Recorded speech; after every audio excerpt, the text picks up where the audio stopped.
If you listen closely enough, behind all that Kevin Durant trade smoke, you'll hear a pretty loud fire alarm that RJ Barrett is being shopped.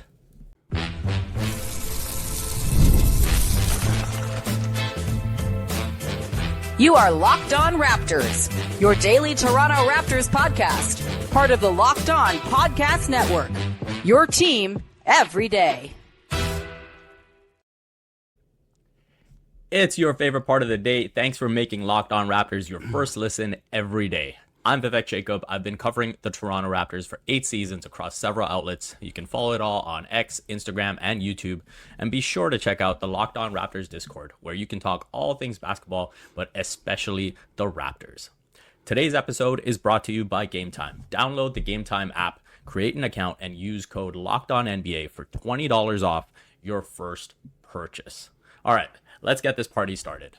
On this Wednesday, June the 18th, I'm joined by one of the best feature writers in the business. He's doing can't miss content on the NBA playoffs and in the finals right now for theScore. You can follow his work at Joey_W. It is Joe Wolfond. Welcome to the show, buddy. Thanks, V. Thanks for having me, man. It's so nice to be here and not have to talk to Sean and entertain his cockamamie trade ideas. I'm kidding. I love you, Sean, but great to be here talking to you, V. Glad to see you hosting the show. How are you? I'm good, man. I'm good. I mean, if it was entirely up to me, we'd probably still be waxing lyrical about that Carlos Alcaraz, Jannik Sinner French Open final. But we have business to tend to.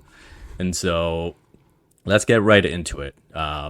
As I mentioned off the top, there's a lot of KD smoke generally. The Raptors are reportedly lurking, creeping, just keeping tabs, whatever you want to call it. Mm-hmm. But it feels like, RJ Barrett is being shopped. And in that shopping with KD available, Masai and Bobby say, hey, let's just shoot our shot and see if they'd want something surrounding RJ. So to start off, how do you view RJ's fit on this team currently? And is it right to view him as the odd man out? I mean, not necessarily. I think there are a few factors, like a few reasons why he makes sense as the guy that they'd be looking to trade, and not all of them have to do with his on-court fit, right? I think his contract is kind of the right size. There's enough term left on that deal where teams might still view him as a nice asset to get. And, I think positionally, maybe there is a bit of a, I don't know. I guess I don't necessarily look at the team and think that he pops out as like a guy who can't fit with what they're trying to build. I think obviously the stuff with 3-point volume, spacing generally could make that a bit of a challenge. But like if they were to just not do this star hunting thing and just go into the season with what they have, I wouldn't go into it being like, this is not going to work and it's because of RJ, because of his fit. I think in terms of like the reason that he's the one being shopped, it's more about like they just got Ingram. I think they want to see what he looks like next to Scottie. Obviously they value his shot creation and shot making ability enough that they went out to get him and then extend him. And so I don't think they're necessarily, I'm not saying that they wouldn't and that would be like completely off the table, but I don't think they're looking to just turn around and flip him right away. And I think, look, like IQ's name has been bandied about in these rumors also. So has Jakob Poeltl's. I think if you're talking specifically about the Suns and all the reporting about what they would want in return, Yak would have to be involved because they're very obviously after a center. So I don't think it's just about RJ and his fit. I think it's kind of about the circumstances surrounding the Raptors and like the rest of the league and what they would be interested in getting back in any kind of trade from this team. So in terms of like his fit, if they were to trade him, the big concern I would have and like the hole that would leave to me is just, where is your dribble, drive, rim pressure coming from? Like he's the guy who's providing that. Brandon Ingram, frankly, is not providing that. He provides a lot of other things that I think could be helpful for this team, but that is not really what he's going to bring. Emmanuel quickly, while he can be shifty with the ball, he can get into the paint for those floaters. He's not a guy who's getting all the way to the rim very often. Scotty, I think, can be a guy who's providing that, but I think, again, like if you look at last year's team, the guy who was providing the majority of that rim pressure was RJ Barrett. And so if you're just like RJ out, Ingram in, and then, whatever you were to get in an RJ trade, I mean, I think that would be the thing that you would need to address is that specific limitation. Yeah, and I think for me, when assessing the fit, I think a lot of it boils down to how much you believe that the RJ that we saw in, that final stretch of his first season with the team can return. And so just to, quickly recap, that RJ Barrett, who played 32 games down the stretch of the 23-24 season, shot 60% on twos, 39% on threes, was highly efficient. And last season, we saw a player who shot 52% on twos, 35% on threes. The free throw shooting was equally bad in both seasons. How much do you believe that, first off, a healthy team plus Brandon Ingram can get you an RJ that's closer to what we saw in the 23-24 season? Yeah, it's tough to say. Like, I think in spite of the regression in terms of his efficiency metrics that you alluded to last year, there were a lot of positive steps taken forward, especially in terms of like what he could do with the ball in his hands, the pick and roll playmaking. I think that's maybe the one thing that jumps out the most is like something that we didn't see a ton of from him before last season. And I don't want RJ necessarily to be a guy who's running a ton of pick and roll, who's initiating possessions, who has the ball in his hands that much. But I think those skills, that skill development can still translate to more of a secondary, tertiary role where it might be starting possessions off the ball, but if you're playing on the second side, running secondary pick and roll, attacking off of the catch, you have faith in his ability to make good decisions, make passes on the move in a way that maybe you didn't before. And obviously you would like, I think in terms of like the pullback in the 2-point percentage, I think that like that stretch after the trade, last year or 2 years ago, whatever you want to call it, was driven by just like by far the best rim finishing of his career, 72% in that stint with the Raptors. And I just don't think that you can expect him to hit like that level over the course of the season. Like there's nothing in his history that would suggest that he can sustain that. So last year he's back down to 61% finishing at the rim. I think there's maybe like somewhere in between those two numbers where he could settle in. Like if he's at 65, 66% and he continues to take like 45% of his shots in the restricted area, that's a great number. And if he's getting that off of, again, like stampede cuts, right? Like second side attacks, in transition, things like that, rather than having to create as much of those rim opportunities for himself that he did last year, then yeah, I think you could see a player who actually is, a relatively good off-ball fit next to Scotty, next to Ingram, next to IQ. In terms, like the 3-point shooting is the one, I guess, where you wonder where that would settle in. I'm inclined to think that what we saw from him last year is like closer to the real RJ, again, just based on his track record. And I think even, if you look at the way that he was being guarded when he was shooting 40%, again, during that torrid stretch after the trade, like, I don't think like defenses are reacting to him really any differently than they were. And that really is the big issue and the big concern with him playing off ball is just how much attention is he really going to garner? Like he's not treated as a 3-point shooting threat, and I don't know that he's ever going to be. So with this specific team and this team construction, I think that's where the doubts and the concerns start to creep in. But, again, I for all the reasons I mentioned, I think that the bigger issue is like the defensive end. Like offensively, I actually think that he could fit okay.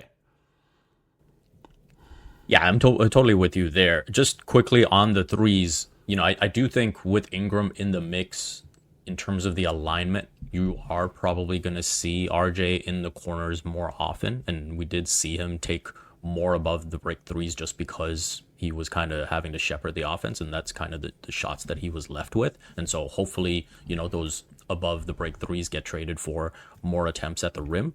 The last 3 seasons, 38% on corner threes. Last couple seasons, rather, 38%, with the Knicks, then 44 with the Raptors, and then 42 again last season. So hopefully, it's the corner threes that he can really, double down on with this new offensive setup. And then, of course, we talked about the rim attacks, but I'm totally with you. It really comes down to the defense. I don't know how much people are buying into those small stretches we saw in the second half of last season where, maybe he was challenged a little bit and he showed a bit of improvement. I think the biggest thing for me when I watch RJ in terms of a weakness is his defensive awareness. And, the number of times he gets beat, on a back cut, the number of times that, it's almost like sometimes it's like he just flat out misses the scouting report and he's just not defending someone, the way it's like, when you watch the playoffs and, you're going under on screens for guys who will take that 3 all day, and I think that's the type of stuff that RJ misses out on, that really needs to course correct. And those types of mistakes you feel are correctable, those are fixable. And that comes down to engagement, preparedness. And I feel like he absolutely has the athleticism to give that effort.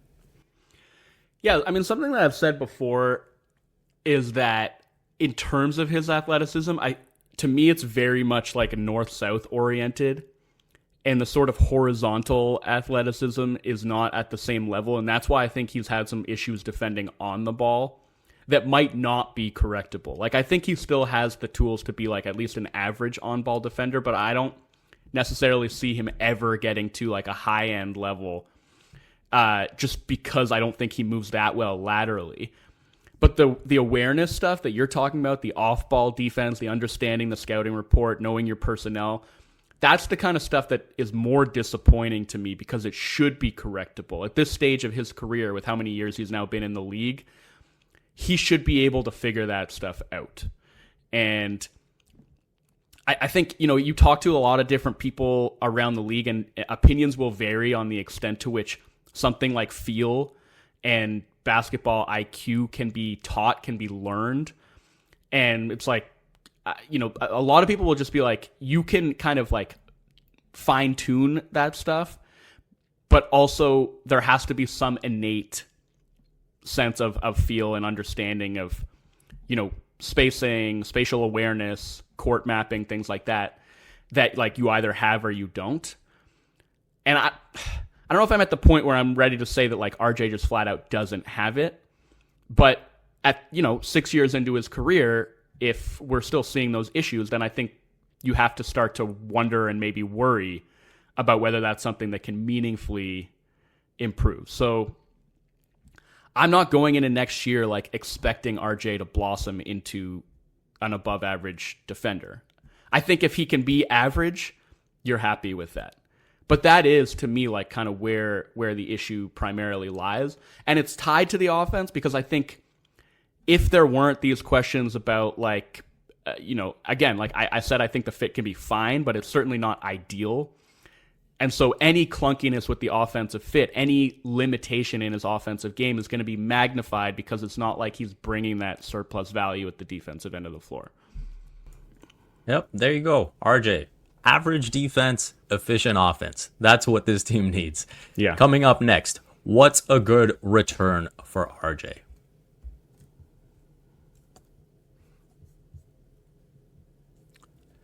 There's nothing like the NBA playoffs. Game Time makes it fast and easy to get seats, even for the biggest playoff games. Prices on the app actually drop closer to tip-off, and with killer last-minute deals, panoramic seat views, and no surprise fees, Game Time is a total game changer. If you're a soccer fan, there's 10% off exclusive zone deals for FIFA Club World Cup matches. And with the Game Time guarantee, you know you're getting the best deal. If you find a better price in the same row and section, they'll credit you 110% of the difference. On the other side, the NFL schedule released recently dropped, and Game Time makes scoring NFL tickets just as easy. You will find great seats for as low as $100 thanks to exclusive discounts. And with the Game Time guarantee, your tickets are 100% authentic, will arrive on time, and you'll always get the best price with fees included. And so what you see is what you pay. Take the guesswork out of buying tickets with Game Time. Download the Game Time app, create an account, and use code LOCKEDONNBA for $20 off your first purchase. Terms apply. Again, create an account and redeem code LOCKEDONNBA for $20 off. Download the Game Time app today. Last minute tickets, lowest price, guaranteed.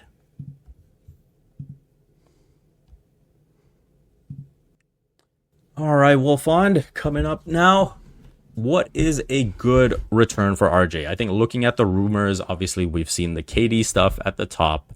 We probably put the Sabonis stuff in the middle. And then more recently, we've seen even Malik Monk mentioned. So when you look at RJ, first off, I think when you look at the Raptors generally, they have done, outside of like that post-championship window, when you look before that, they have done a very good job of upgrading assets in trades. And I think of, the Terrence Ross deal. I think of the DeMar DeRozan deal. And that's, if you're looking to trade RJ, ideally that's closer to the outcome that you get.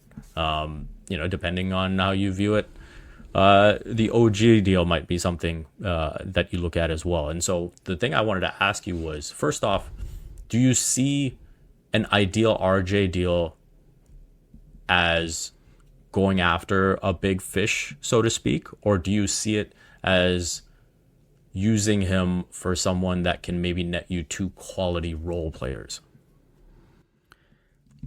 I mean, I think about what was it Nets Daily that reported the Cam Johnson rumor about the Nets specifically want to flip, Cam Johnson plus their 19th pick for either the 9th or 10th pick in the draft from Houston or Toronto. And obviously a contract would have to be coming back. In that tweet, the Nets Daily account was like, it would be a bad contract. And I don't necessarily view RJ's contract as a bad contract, but I think if you look at the Raptors roster and their cap sheet, it would sort of have to be that contract that would be going back Brooklyn's way. So RJ and number 9 for Cam Johnson and number 19, I'd actually be very interested in that as the Raptors. Even given everything I said at the top about what you'd be losing in terms of rim pressure, and Cam Johnson is not bringing a ton of that, especially relative to RJ, I think, man, that's such a cleaner fit. And in terms of what we talked about, with this team's offensive limitations, 3-point volume probably being the number one thing. Holy moly, that's just one of the best and highest volume 3-point shooters in the league, and he can do it in a variety of ways, right? The shooting versatility is something that they need so badly. That's why I was so excited when they got Quickly, right? That's a guy who can shoot off the dribble, who can shoot off the catch, who can shoot off a movement. And in Cam Johnson, you're talking about all that same shooting versatility, but in a guy who's 6'8", 6'9", and who I think is a better positional defender than RJ Barrett is. So that's the kind of deal that I'd be looking for, that I'd be really happy with. Maybe that's just a unicorn type of deal. I don't know if there are other examples that I could throw out that would be comparable to that, but I love that idea personally. Yeah, no, I think the fit there is pretty much ideal, because when you look at the current construct of the team, the Raptors are 29th in 3-point attempt rate. They are 30th in above the break 3-point attempt rate. And obviously, Quickly not being healthy had something to do with that. But at the same time, he's going to need help. We know what Brandon Ingram and Scotty's game is about. We know that Jakob Poeltl isn't going to be popping up for threes unless it's, the opening play where he's standing in the corner. Yeah. If that's what you're relying on, like, something has gone horribly, horribly wrong. Yeah, exactly. And so I think from that perspective, getting someone who is, and it's kind of the right trade-off, right? Like you mentioned, okay, you lose the rim pressure, but if you are getting someone who can give you threes at that volume, then you can stomach it and be a serviceable defender as well. And now you get the size of Cam Johnson, Scotty, Ingram, and that's something that is probably better suited to putting alongside a Quickly as well. And so I do think that in terms of a fit, it's very clean. Raptors saw firsthand what Cam Johnson is capable of. He played pretty damn well against the Raptors last season. So I think I probably lean more towards, building out the depth of the roster in an RJ deal. And if you get someone who is, and I mean that more in terms of just like a role playing fit, and I view Cam Johnson as that role playing type, and as opposed to acquiring a Sabonis or a Kevin Durant where you're now maybe overhauling the offense. And I think those are the fits where I look at it and say, okay, this is not only something that is tenable in the long term, but you're also continuing on what you've built the last couple of seasons in terms of how you want to play. Yeah, and I think the hope would be, again, we're maybe going like too far down the road on a total hypothetical, but like the hope would be in a deal like that where you're swapping out a guy who drives a lot, gets to the rim a lot. Cam Johnson's actually a decent driver. I think that, like, especially last season, he made real strides in that department, but really you're getting him because of his ability to, whether it's spot up, have that like off-ball gravity, but like also just draw two guys to the ball, right? Whether he's like running a pick and roll or just coming off of a pin down, like two guys are going to go with him more so than they are with RJ, certainly. And I think the hope would be that you sort of like whatever rim pressure you lose in that like one-to-one deal, you gain back in the spacing you create for somebody like Scotty to drive to the rim or cut to the rim. And same with Ingram, right? Who's never been a guy who's like had a ton of drives that get him all the way to the basket. He's also never played in like a real optimal spacing environment. Like those Pelicans teams have all been kind of clunky in terms of their offensive fit. So I think the hope would be that if you can create that spacing. Yes. I mean, again, another guy that I would love to go after if he's in any way available. Holy moly. He's like a souped up version of Cam Johnson. Yeah. But I think, that would be the hope, right? Is that you can create those avenues for other guys to get to the rim more often. And like, having like Quickly right now is the only guy, and he still honestly doesn't really draw two to the ball, I don't think that often. Like not as often as you would expect given his 3-point percentages. Like he was one of the, in terms of accuracy, one of the best pull-up 3-point shooters in the league last year. And maybe it's because of like the kind of slow release. I know Samson has written about like how low his release is and like the big kind of long gather for him to get that off. And maybe that being the reason that like defenses don't have to react as aggressively or in as much of a panic when he's coming off a screen or loading up to shoot. But the more guys you have on the floor who can do that, who have that kind of magnetism that can pull two guys onto the basketball, like the more you're going to open up opportunities for everybody else. So I think that's the kind of thing they could be looking for, right? Is like a way to improve their spacing. And like if they can do that while also improving their defense, which I think that deal would do, then I think that would be close to a home run. So again, I don't know if there are that many other constructions out there like that, but whether it is a Cam Johnson or pie in the sky, a Trey Murphy type of player, I feel like if you're talking about fit and like improving the fit at that position, then that's what I'd be looking to do. Because something like, I mean, you mentioned Malik Monk. I haven't even seen any rumors to that effect. And I'm a big Malik Monk fan. But I don't think swapping RJ for Malik Monk makes this team better. Like, I don't see the fit there really at all. I guess unless you're looking to move off of quickly and then you're filling the void that you create on the wing that way. And it would be the same thing with Sabonis, right? Like if Sabonis is the guy coming in, okay, then are you like then looking to flip Yak for, you know, and then it just gets a little bit, there are too many moving parts there, I think, to feel confident that you're going to wind up with a roster that makes more sense at the end of all this. Yeah. The Kings somehow ending up with Yak and JV would just be...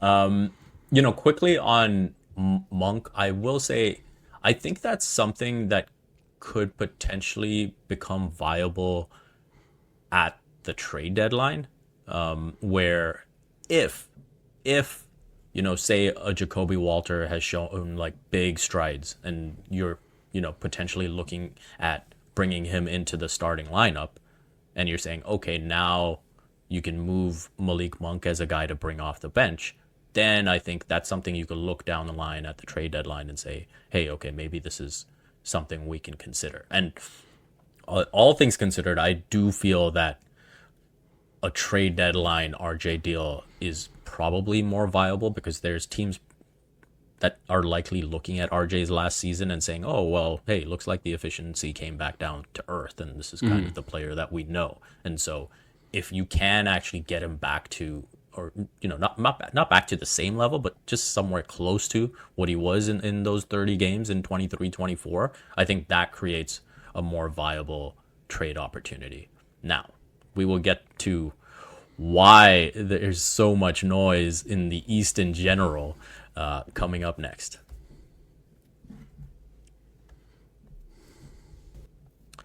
OLIPOP is a new kind of soda made for people who love the classic taste of soda but want something that supports their health. With just 2 to 5 grams of sugar and 9 grams of prebiotic fiber in every can, OLIPOP is reimagining soda in a way that's better for your gut. Traditional sodas are loaded with sugar, like 39 grams in a regular Coke or 44 grams in an orange Fanta. OLIPOP flips that script with just a fraction of the sugar, no artificial sweeteners, and gut-friendly ingredients like OliSmart, a blend shown to support digestive and overall health. It's soda that tastes like the real thing, but actually does something good for your body. I'm pretty big on my health, so swapping out a regular soda for one that actually supports my gut health has been amazing. Trust me, you feel the difference. Get a free can of OLIPOP. Just buy any 2 cans in store and they'll reimburse you for 1. Head to drinkolipop.com/LockedOnNBA to claim your free can and find OLIPOP near you. That's drinkolipop.com/LockedOnNBA.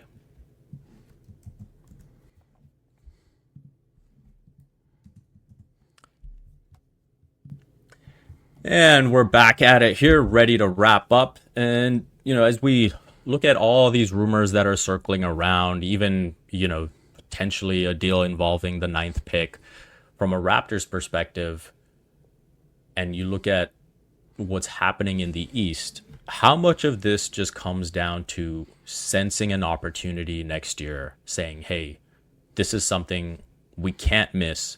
Jason Tatum is down. Damian Lillard is down. We don't know what the Sixers are going to be. Joel Embiid just might not be that guy anymore. And yeah, I think Orlando showed that they feel that way. Do you think that that ultimately is what this comes down to?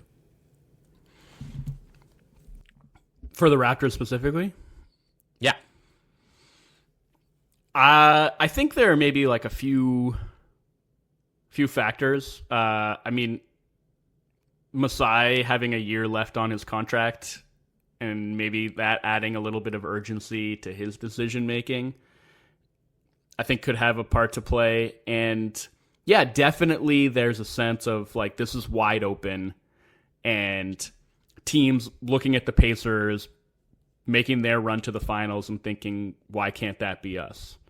Especially, yeah, looking ahead to a conference where the Celtics aren't going to be this powerhouse. There are I guess there's uncertainty surrounding the Cavs. I think the Cavs are still going to be really good, assuming that Garland comes back from that toe surgery looking like the same guy that he was this past year, and that they can stay healthy in the playoffs for once.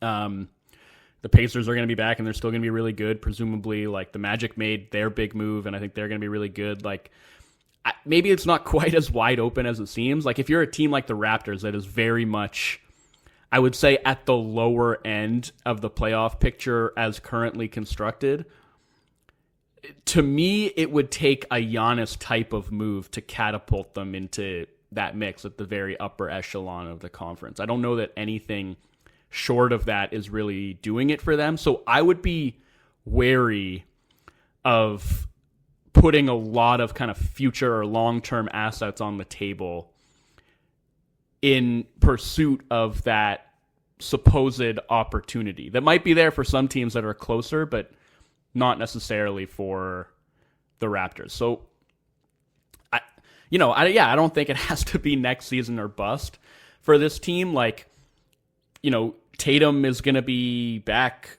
in 2026, 27, but are the Celtics going to be that same powerhouse that they were before he got hurt? I think the chances of that are very slim. Like, they'll be really good again, but not necessarily a team that is viewed as, like, unbeatable. Not that they were unbeatable anyway, right? Like, even before Tatum got hurt, they were about to go down 3-1 to the Knicks. So I think the feeling is like, yes, there might be like a lot of good to very good teams in the East, but no teams that you feel like can't be had. But I don't see why that wouldn't be the case in 26-27 or 27-28, right? Like, I don't think there's anything wrong with taking a longer view here. I guess apart from the fact that, again, there's the uncertainty with the front office. There's Pirtle having only the 1 year left on his deal. RJ having the 2 years left on his deal. You have this, and like Ingram, frankly, right? Like, he's got the player option in the third year of his deal, but you might only think about that as a 2-year window. So maybe you're feeling like sometime in the next 2 years, you have to make a real run at this. But I wouldn't necessarily be thinking of things in those terms. Like, if the right opportunity presents itself, then yeah, absolutely. Like, take your shot.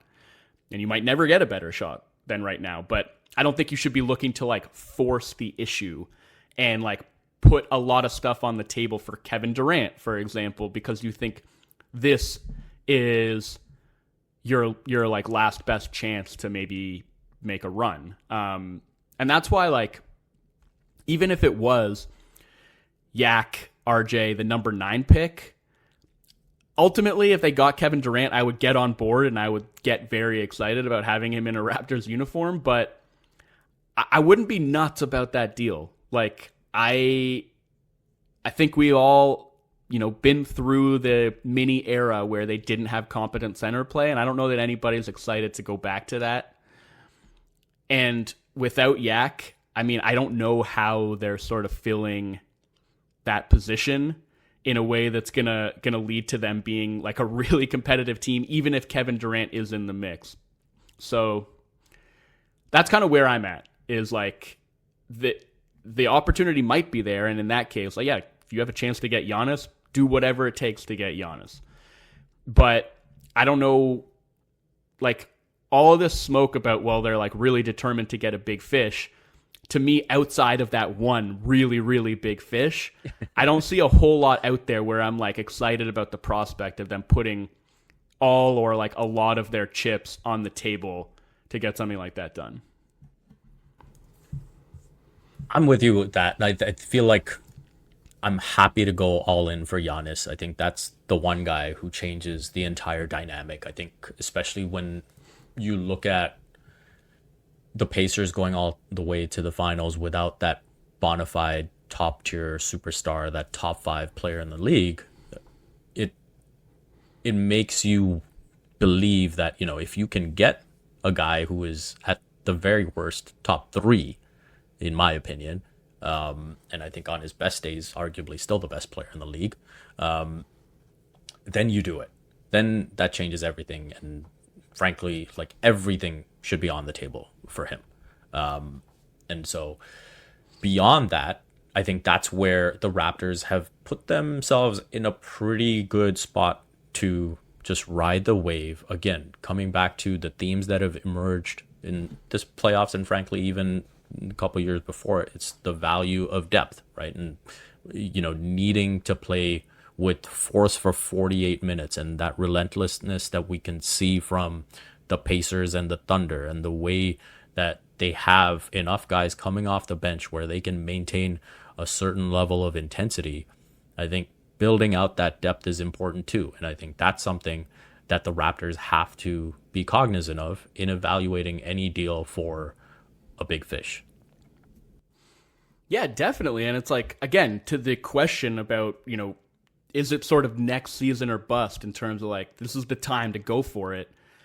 Again, I just don't really see things that way. I think you could continue to build up your young talent base, and rather than like forcing something that isn't there right now, wait to strike like 2 years down the road. Like, who's to say that that opportunity won't still be there, that there won't be, Devin Booker, to throw out just like a random name, right? Like a player like that who is not going to be 37 when next season starts, right? A player who's still in their prime and that really fits next to Scottie and whoever else is on the team at that point in time. Like, maybe I just think to view next season as like the year to push for it, just because the Celtics aren't going to be there. And like, obviously Orlando viewed this as their opportunity, but they're not just going all in for next season, right? Like, Desmond Bane's under contract for 4 more years and he's like squarely in his prime.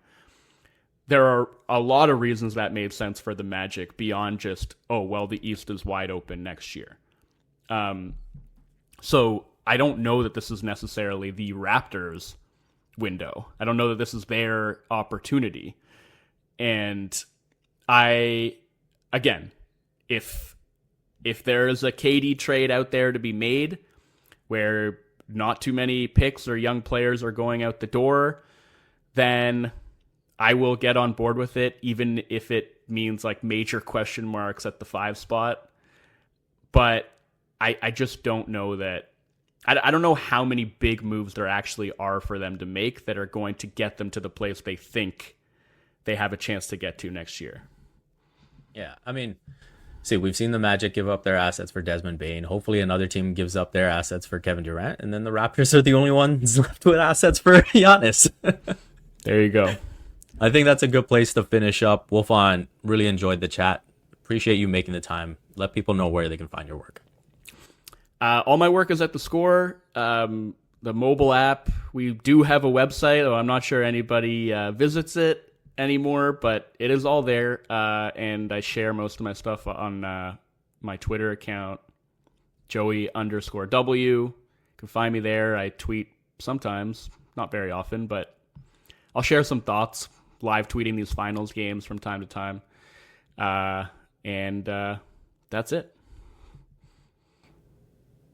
Thank you for making Locked On Raptors your first listen today. For your second listen, check out the 2025 Locked On NBA Mock Draft, a 5-episode series with the most comprehensive NBA draft analysis from NBA experts to college experts and NBA draft experts. Find the 2025 Locked On NBA Mock Draft on NBA Big Board and Locked On NBA on YouTube, or wherever you listen to podcasts.